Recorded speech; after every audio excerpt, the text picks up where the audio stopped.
உலகில் படைக்கப்பட்ட அனைத்து உயிரினங்களுக்கும் பொதுவான ஒரு உணர்வு பசி. பசி வந்தால் பத்தும் பறந்து போகும். பசி பஞ்சம் இல்லாத நாடு சுபிக்ஷமானதாக இருக்கும். உணவிற்காக தவறான வழிகளில் பொருளீட்டவோ திருட்டு பழக்கம் இல்லாத நிலை உருவாகும். அந்த பசியை போக்கும் வல்லமை படைத்தவர் அன்னபூரணி தேவி. பிரம்மனின் தலையை கொய்ததால் சிவபெருமானுக்கு ஏற்பட்ட சாபத்தை தீர்த்தவர். உலகில் உள்ள அனைத்து உயிரினங்களுக்கும் படியளக்க கூடியவர். இவரை செவ்வாய் வெள்ளிக்கிழமைகளில் அவருக்குரிய காயத்ரி மந்திரத்தை சொல்லி வழிபட்டு வருவதால் பசி பட்னி பஞ்சம் நீங்கி நல்வளமும் அருளக்கூடியவர்.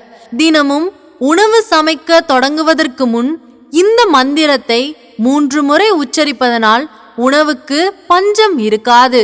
அதேபோல் செவ்வாய் வெள்ளிக்கிழமைகளில் ஒரு சிறிய பாத்திரத்தில் கைப்பிடி அரிசி பரப்பி அதில் அன்னபூரணி தேவியின் சிலையை வைத்து தீபமேற்றி வழிபட்டு வருவதால் அனைத்து செல்வங்களும் வந்து சேரும். மகிமைக்குரிய ஸ்ரீ அன்னபூரணி காயத்ரி மந்திரத்தை நாம் சொல்வோமா? ஓம் பகவத்யை ச வித்மஹே மாஹேஸ்வரை ச தீமஹி தன்னோ அன்னபூர்ண பிரச்சோதயாத்.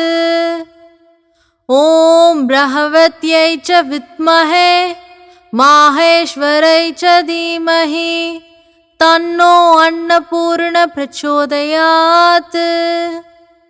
ஓம் பகவத்யை ச வித்மஹே மாஹேஸ்வரை ச தீமஹி தன்னோ அன்னபூர்ண பிரச்சோதயாத். நன்றி.